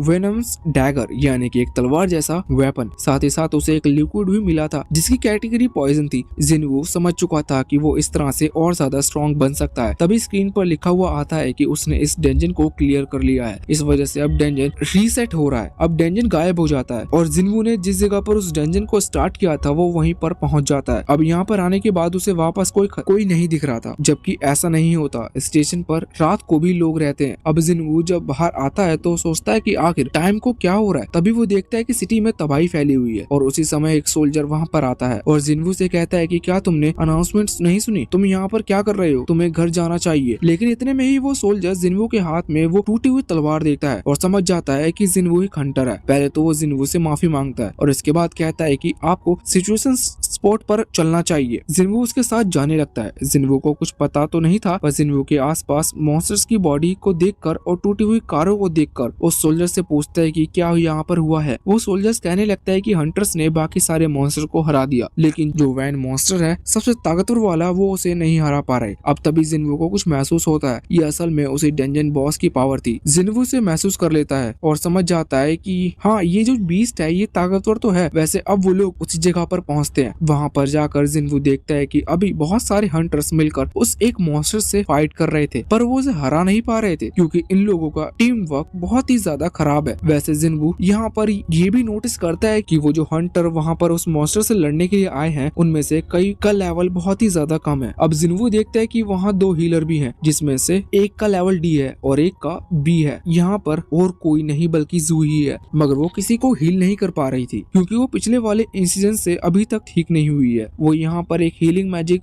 सर्कल क्रिएट करने की कोशिश करती है, पर वो सर्कल क्रिएट नहीं हो पाता। जिन्वू सारी सिचुएशन को देख रहा था और वो समझ चुका था कि ये जो डेंजन बॉस है ये असल में डी रैंक का है। वैसे जिन्वू अभी जिस डेंजन बॉस से लड़कर आया उसका लेवल जिन्वू को इससे ज्यादा लग रहा था, क्योंकि जिन्वू के हिसाब से ये वाला मॉन्स्टर कमजोर है। जिन्वू तैयार था इन लोगों की मदद करने के लिए। वो अपनी उस टूटी हुई तलवार को लेकर वहाँ से पीछे आ जाता है। इस तरफ वो सभी हंटर जो कि उस बड़े मॉन्स्टर गोलम बीस्ट से फाइट कर रहे थे वो यहाँ पर कहने लगते हैं कि काश इस वक्त कोई हाई लेवल हंटर यहाँ पर आ जाए और उनकी मदद मदद करे। इतने में ही हम देखते हैं कि जिन्वो वहाँ पीछे आते हुए अपनी उस टूटी हुई तलवार को पूरे फोर्स के साथ इस गोलम के डिफेंस पर मारता है, जिस वजह से गोलम का डिफेंस टूट जाता है और अब बाकी हंटर कैपेबल थे कि वो इसे आराम से हरा सके। वो सभी इस अपॉर्चुनिटी का फायदा उठाते हैं और तुरंत उस गोलम पर हमला कर उसे खत्म कर देते हैं। बाद में सभी लोग शॉक थे क्योंकि वो पहले उस गोलम से लड़ तक नहीं पा रहे थे, फिर आखिर उसे कैसे हरा दिया। तभी वहाँ पर एक सोल्जर पास में ही पड़ी हुई उस टूटी तलवार को देखता है। तलवार को देखते हुए जो सोल्जर जिन्वो को यहाँ पर लाया था वो बताता है कि ये उस लड़की की तलवार है जिसे वो अपने साथ लेकर यहाँ पर लाया था। अभी वो यहाँ इस तरफ जिन्वो की तरफ देखता है, उसे लगता है कि ये जो भी था वो हाई रैंक का हंटर होगा। यहाँ पर जिन्वो खुद को बहुत ही ताकतवर मान रहा था, लेकिन वो सोच रहा था कि शायद उसकी पावर की वजह से उस गोलम का डिफेंस नहीं टूटा, बल्कि वो गोलम बहुत टाइम से इन सभी हंटर से फाइट कर रहा है, इस वजह से उसका डिफेंस पहले से ही कमजोर था। वैसे यहाँ पर ज़ूई ने जिन्वो को नोटिस कर लिया था। तो अब यहाँ पर कुछ दिन बीत चुके थे। जिन्वो अभी भी हॉस्पिटल के अंदर है क्योंकि अभी उसने पूरी तरह से रिकवर नहीं किया है और उसे डिस्चार्ज होने की परमिशन नहीं है। यहाँ पर हम देखते हैं कि अभी जिन्वो रोज प्रैक्टिस करता था, इस वजह से उसके मसल्स गेन होना शुरू हो गए थे। उसकी बॉडी बहुत ही ज्यादा डेवलप हो चुकी थी, इस वजह से अभी उस हॉस्पिटल की नर्स उसी के बारे में बात कर रही थी। वो यही बात कर रही थी कि जिन्वो ने जब इस हॉस्पिटल में एडमिशन लिया था, मतलब जब वो यहाँ पर आया था तब उसकी बॉडी कितनी वीक थी, पर अब वो कितना हैंडसम लगने लगा है। अभी हम देखते हैं कि एक दिन एक नर्स जिन्वो के रूम में आ रही थी, तभी वो आकर देखती है कि जिन्वो ने अपनी शर्ट नहीं पहन रखी है। ये देखकर वो शर्मा जाती है। वैसे जिन्वो उससे माफी मांगता है कि वो थोड़ा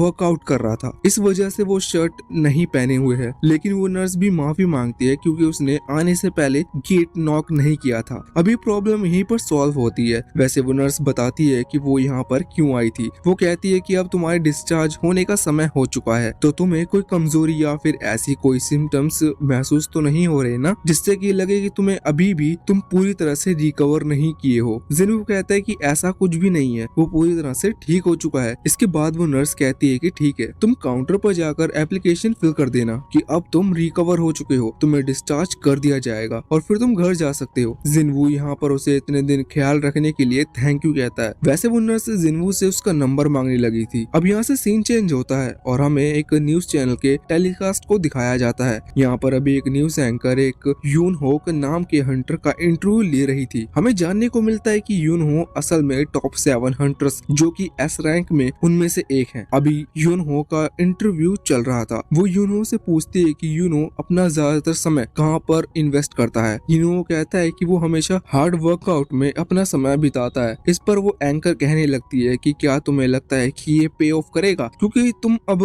स्ट्रांग हो और तुम्हारी गिनती भी बहुत स्ट्रांग हंटर्स में आने लगी है, तुम्हें पैसे की भी कोई कमी नहीं है, फिर भी तुम वर्कआउट क्यों करते हो, अब तुम्हारी बॉडी तो इतनी अच्छी हो चुकी है। वो बताता है कि वो ऐसा इसलिए करता है क्योंकि पहले फायर डिपार्टमेंट में था और उसने हंटर का ग्रुप इसलिए ज्वाइन किया जिससे कि वो लोगों की रक्षा कर सके। अगर वो एक दिन भी वर्कआउट नहीं करेगा तो उसके हिसाब से उसकी बॉडी को जंग लगने लगेगी और वैसे भी एक छोटी सी गलती कई जानों को गवा सकती है, इसलिए वो नहीं चाहता कि वो कभी ऐसी कोई गलती करे। अब हम देखते हैं कि अभी जिन्वो की सिस्टर भी इस न्यूज चैनल को देख रही थी। वैसे तभी वो नोटिस करती है कि वो स्कूल के लिए ऑलरेडी लेट हो चुकी है, इस वजह से अब वो जाने लगती है। लेकिन पहले वो जिन्वो को आवाज लगाती है जो कि अब हॉस्पिटल से लौट कर आ चुका है। जिन्वो यहाँ पर उससे कहता है कि तुम संभल कर स्कूल जाना। वैसे जिन्वो ने इस वक्त टी शर्ट पहन रखी थी, लेकिन उसकी बहन जिन्हा उसके एप्स को नोटिस कर लेती है। वो जिन्वो से कहती है कि कहीं तुम वर्कआउट तो नहीं कर रहे हैं, तुम अभी अभी हॉस्पिटल से आए हो। लेकिन जिन्वो कहता है कि नहीं, चिंता मत करो, मैं कोई हैवी वर्कआउट नहीं कर रहा। वैसे जब जिन्हा अभी जिन्वो के थोड़े पास आती है तो वो नोटिस करती है कि जिन्वो की हाइट पहले से बहुत ही ज्यादा बढ़ चुकी है। जिन्वो ये भी चीज देखकर सोचता है कि कहीं ऐसा मेरे हैवी वर्कआउट और उस सिस्टम के चलते तो नहीं हो रहा। वैसे अब जिन्हा वहाँ से स्कूल के लिए निकल गई थी। जिन्वो उसे अम्ब्रेला देता है और बाय करता है। अब जब वो वहाँ से चली गई थी तो जिन्वो अपने लिविंग रूम में आता है और वहाँ पर आकर अपने सिस्टम विंडो को चेक करता है। हम देखते हैं कि अभी उसे जो 4-5 टास्क मिले हैं उसमें से उसने सारे टास्क पूरे कर लिए हैं, बस अभी उसे 10 किलोमीटर दौड़ना था। तो यहाँ अभी वो सोच रहा था कि वो कुछ देर बाद जाएगा। अभी उसके पास कुछ पॉइंट्स भी हैं जिन्हें वो चाहे तो अपने स्टेटस में ऐड कर सकता है, लेकिन यहाँ पर वो सोच रहा था कि उसने पहले भी स्ट्रेंथ वाले ऑप्शन पर बहुत सारे पॉइंट ऐड कर दिए हैं, इससे उसकी ताकत बढ़ गई है। पर भले ही उसकी ताकत कितनी भी ज्यादा बढ़ जाए,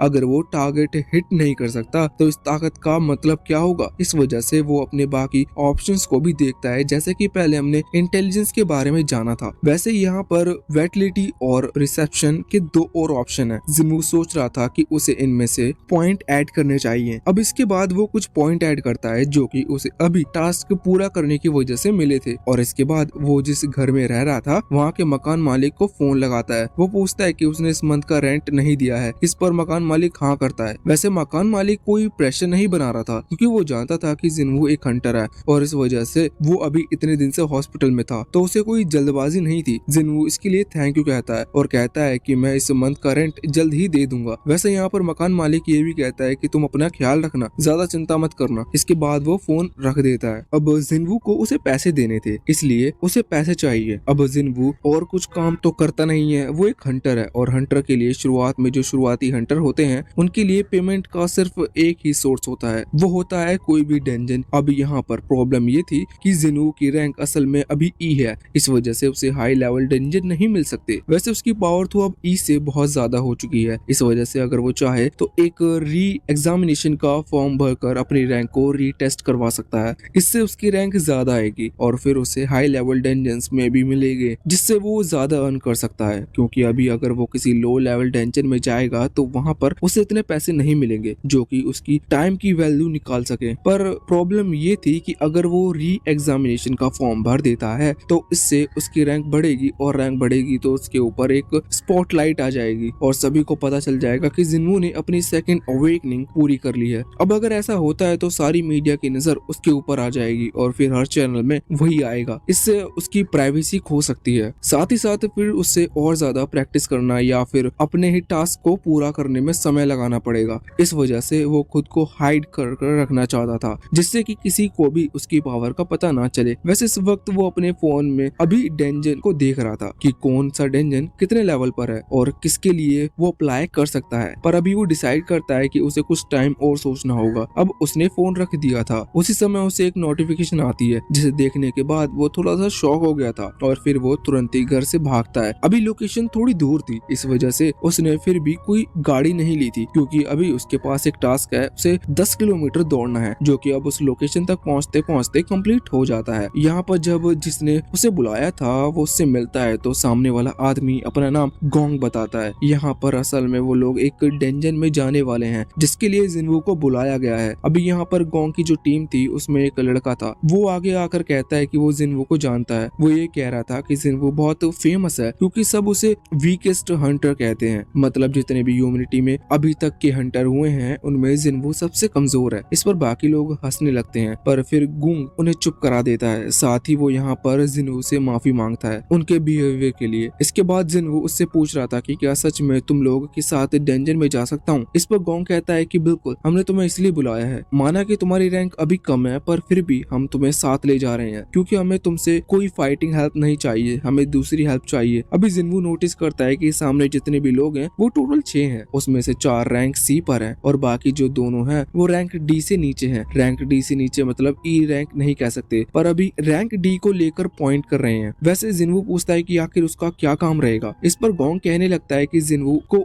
उनका सामान लेकर चलना है जो कि वहाँ वो डंजन के अंदर लेके जा रहे हैं। साथ ही यहाँ पर गोंग एग्रीमेंट देता है जिस पर जिन्वू को साइन करना है, जिसमें लिखा हुआ था कि उनकी टीम में कोई हीलर नहीं है। अब जिन्वू पूछता है कि उनकी टीम में कोई हीलर क्यों नहीं है, तो इस पर गोंग बताता है कि अभी तक हम जितने भी डंजन में गए हैं हमें किसी में भी चोट नहीं लगी, साथ ही हम एक प्राइवेट हंटिंग ग्रुप है, इस वजह से हमें कोई हीलर नहीं मिल पाया। जिन्वू को इन लोगों पर थोड़ा सा डाउट हो रहा था पर फिर जिन्वू सोचता है कि कोई बात नहीं, उसे भी थोड़ा कमीशन मिल रहा है, मतलब उसे थोड़े पैसे मिल जाएंगे इस डंजन में हेल्प करने से, तो उससे कोई प्रॉब्लम नहीं है। जिन्वू तुरंत ही उस एग्रीमेंट पर साइन करता है। तभी वहाँ पर एक और लड़का आता है, ये उनकी टीम के साथ जाने वाला है। इनका नाम जिनहो है मगर इसे हम जिनहाओ कहेंगे क्योंकि जिनहो थोड़ा जिन्वू के नाम से सिमिलर है। ये अभी यहाँ पर बहुत ही महंगा आर्मर पहन के आया था। जिन्वू को देखकर लगता है कि ये सच में किसी अमीर फैमिली से है। वैसे यहाँ पर हमें जानने को मिलता है कि जिनहाओ असल में इस हंटिंग ग्रुप के मेंबर नहीं है, बल्कि उसे यहाँ पर इसलिए बुलाया गया है क्योंकि इस डंजन में जाने के लिए इन्हें 8 लोगों की जरूरत है और 6 वो लोग थे, एक जिन्वू हो गया और उन्हें एक और किसी की चाहिए था, तो इसलिए उन्हें जिनहाओ को सिर्फ वो नंबर पूरा करने के लिए बुलाया। उन्हें जिनहाओ की कोई मदद नहीं चाहिए थी। अब वो वहाँ में डंजन की तरफ बढ़ने लगते हैं तो यहाँ पर जिनहाओ अभी जिन्वू से पूछ रहा था कि सामान ज्यादा भारी तो नहीं है। जिन्वू कहता है कि हाँ ये थोड़ा भारी है। वैसे जिन्वू बिल्कुल रिस्पेक्ट के साथ साथ बात कर रहा था और साथ ही जिनवू जानता था कि जिनहाओ असल में रैंक डी पर है। इसका मतलब वो जिनवू से ज्यादा ताकतवर है रैंक के मामले में। वैसे असली पावर जिनवू की अभी उसे पता नहीं थी, मगर यहाँ पर जिनहाओ कहता है कि तुम्हें मुझसे इस तरह से बात करने की जरूरत नहीं है, तुम मुझसे अच्छे से बात कर सकते हो, मुझे रैंक वगैरह में कुछ भरोसा नहीं। इंसान की कैपेबिलिटी उसकी रैंक से डिसाइड नहीं की जानी चाहिए। अब वैसे हम देखते हैं कि वो जब आगे बढ़ते हैं तो उन्हें वो गेट मिलता है जहाँ पर वो डेंजन में एंटर करेंगे। यहाँ हमें जानने को मिलता है कि ये असल में रैंक सी का डेंजन है। अभी जिनहाओ शॉक था, वो कह रहा था कि हम में कोई भी रैंक सी का हंटर नहीं है, क्या रैंक सी के डेंजन में जाना ठीक होगा? तो इस पर जिनहाओ उसे बताता है कि इसमें कोई प्रॉब्लम नहीं है, क्योंकि ये जो डेंजन की रैंक होती है ये बस उनके फ्रंट गेट को देखकर दी जाती है, क्योंकि अंदर का खतरा तो किसी को भी नहीं पता। वैसे ये भी कहते हैं कि जो रैंक ए बी और डेंजन होते हैं उनके लिए सिर्फ हाई लेवल गिल्ड अप्लाई करती है, वरना जो रैंक सी के नीचे डेंजन है उनके लिए कोई भी अप्लाई की रिक्वेस्ट डाल सकता है। अभी जिनहाओ थोड़ा शॉक था जिनहू की नॉलेज को देखकर। वैसे जिनहू बताता है कि बहुत टाइम से हंटर ने, इस वजह से उसे इस सब के बारे में जानकारी है। अब तभी गोंग कहता है कि हमें आगे बढ़ना चाहिए। अब जब वो इस डेंजन के अंदर आते हैं तो यहाँ पर अंधेरा था। वो तुरंत ही टॉर्च जलाते हैं, क्योंकि उनमें से एक हंटर के पास ऐसी एबिलिटी थी जिससे वो लाइट क्रिएट कर सकता है। वैसे अभी यहाँ पर कोई मॉन्स्टर नहीं दिख रहा था। अभी यहाँ से लोग आगे बढ़ जा रहे थे और अभी जिनहाओ के मन में बहुत सारे सवाल थे, क्योंकि गुफा खाली थी और डेंजन गुफा की तरह ही नहीं होती। अब वो जिनवू से पूछते हैं कि डेंजन थोड़ा अलग है, तो इस पर जिनवू बताता है कि हाँ, कि यहाँ हमें इल्यूमिनेशन स्टोन मिल सकते हैं। अब इसके बारे में जिनहाओ को कुछ पता नहीं था। जब वो जिनवू से पूछता है तो जिनवू बताता है कि ये चमकदार पत्थर होते हैं, इन्हें डेंजन का ट्रेजर भी कहा जा सकता है। ये पत्थर, या फिर ऐसा कह लो कि ये इल्यूमिनेशन स्टोन उन्हें या तो गुफा के एंड पर मिलते हैं या फिर गुफा की सीलिंग में, मतलब ऊपर की तरफ। वैसे अब यहाँ सीलिंग की तरफ तो कोई स्टोन नहीं दिख रहा था, इस वजह से उन्हें लग रहा था कि शायद ये गुफा के एंड में मिलेंगे। अभी इसी तरह से वो कुछ दूर आगे आते जा रहे थे, लेकिन फिर भी उन्हें कुछ दिख नहीं रहा था। इस पर जिनहाओ पूछता है कि कहीं ऐसा तो नहीं कि कोई गुफा या फिर कोई डेंजन पहले से क्लियर हो चुका हो, लेकिन इसकी खबर वहाँ हंटिंग एसोसिएशन को नहीं मिली हो। इस पर जिनवू कहता है कि नहीं, ऐसा नहीं हो सकता। वैसे वो ये भी कह रहा था कि क्या कोई ब्लैक डेंजन होता है जहाँ पर कोई ट्रेजरी या फिर कोई मॉन्स्टर ना हो। तो जिनवू अचानक से उसे चुप कराने लगता है। जिनवू को कोई आवाज आ गई थी, वो ध्यान से सुनता है तो वो बताता है कि उनकी तरफ कुछ मैजिकल इंसेक्ट बीस्ट आ रहे हैं। अब सभी लोग तैयार हो गए थे, वहाँ पर कई सारे रास्ते थे, वो कहीं से भी आ सकते हैं। इस वजह से हर एक हंटर का एक रास्ता को देख रहा था और पूरी तरह से तैयार था। लेकिन अचानक से वो जो भी किसी टाइप की बीस्ट है वो ऊपर से आना स्टार्ट हो जाते हैं। जिनवू ने ये चीज नोटिस कर ली थी। वो पहले ही सभी को बता देता है कि वो हमारे सर के ऊपर से आ रहे हैं। अब अचानक से ऊपर की तरफ से बहुत ही बड़ी लाल चींटियां नीचे गिरनी शुरू हो जाती हैं। असल में ये वही बीस्ट थी। ये बीस्ट इसलिए है क्योंकि ये बहुत ही ज्यादा बड़ी है और ये बहुत सारी थी। ऐसा लग रहा था जैसे कि कोई आंट कॉलोनी हो। आंट कॉलोनी से मतलब ये कोई चींटियों का ग्रुप हो, क्योंकि यहाँ पर गुफा भी उसी तरफ की थी, क्योंकि यहाँ पर गुफा भी उसी तरह की थी। बड़ी चींटियों ने बनाई होगी और ये सभी इनके ऊपर हमला कर रही थी। सभी हंटर बहुत ही अच्छे से लड़ रहे थे। यहाँ पर जिनहाओ अभी जिनवू के सामने आ गया था, जिससे कि वो जिनवू को प्रोटेक्ट कर सके, क्योंकि वो जानता है कि जिनवू बस रैंक ई पर है। अभी लड़ाई कुछ देर तक ऐसे ही चलती है। जो सामने वाला ग्रुप है जिनमें वो 6 मेंबर्स,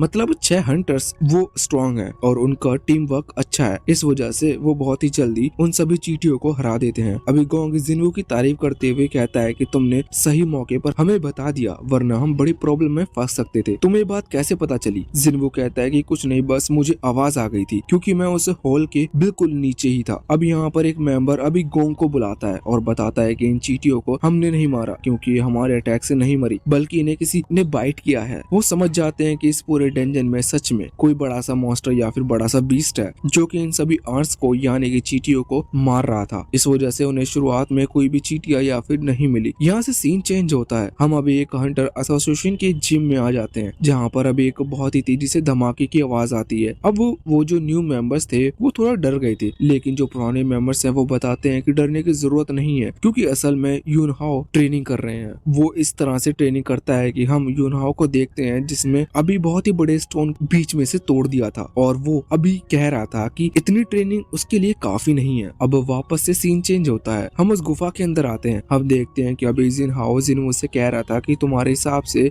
तुम्हें जो ऑफर मिल रहे हैं क्या वो सही है या नहीं। इस पर जिनहाओ कहने लगता है कि हाँ, ये ऑफर तो बहुत अच्छे हैं, पर मुझे इस पर भरोसा नहीं है, क्योंकि मुझे यहाँ पर फाइट नहीं करनी, फिर भी मुझे पैसे मिलेंगे, जबकि एक प्राइवेट ग्रुप है। प्राइवेट ग्रुप को उतने ज्यादा पैसे नहीं मिलते। और दूसरी बात ये भी है कि इनके पास कोई हीलर नहीं है। वैसे अब तभी उनके सामने कुछ अजीब सी चीजें दिखती हैं। वो तुरंत ही वहाँ लाइट जब जलाते हैं तो उन्हें पता चलता है कि ये स्पाइडर वेब है। इसका मतलब वो सही डायरेक्शन में जा रहे हैं जहाँ पर कोई स्पाइडर बीस्ट है। अब इसी तरह से वो बहुत ही जल्दी आगे बढ़ना शुरू करते हैं और कहानी थोड़ी फास्ट होती है। अंत में हम देखते हैं कि जब वो उस गुफा के कोने में पहुंच जाते हैं तो उन्हें वहाँ पर बहुत सारे क्रिस्टल मिलते हैं। ये मनक क्रिस्टल से जिनके अंदर बहुत ही एनर्जी होती है। सबसे बड़ी बात ये इतने सारे थे कि अगर ये लोग यहाँ इन्हें अपने वर्ल्ड में लेकर बेच दे तो इन्हें करीबन इतने पैसे मिल जाएंगे कि ये लोग मिलियनर बन जाएंगे। अब वो लोग बहुत ही ज्यादा खुश थे। वैसे यहाँ पर एक स्पाइडर भी था जो कि इसी वक्त सो रहा था। वही इस डंजन की बॉस है। यहाँ पर अभी गोंग कहता है कि हमें जल्द से जल्द चुपचाप इन क्रिस्टल को लेकर चलना चाहिए, लेकिन अब क्रिस्टल को तोड़ा नहीं जा सकता क्योंकि उनके जो टीम का मेंबर है वो सारे औजार वहाँ कार के अंदर भूल आया है और औजार थोड़े से भारी से हो सकते हैं। इस वजह से गोंग कहता है कि हमें उनको वापस लेकर आना होगा। ये गेट जल्द से जल्द बंद हो जाएगा। अभी वो जिनवू को और जिनहाओ को वहाँ पर खड़ा छोड़कर जा रहा था। वो कह रहा था कि तुम थोड़ा बहुत क्रिस्टल जो नीचे हो उन्हें अपने हाथ से ही रख लो जब तक हम बाकी चीज लेकर आते हैं। अब वो वहाँ से नीचे जाने लगे थे। जिनवू के मन में ये बात ट्रिगर करती है कि रैंक सी के डंजन को क्लियर करने के लिए टोटल 8 लोग चाहिए। वो यहाँ पर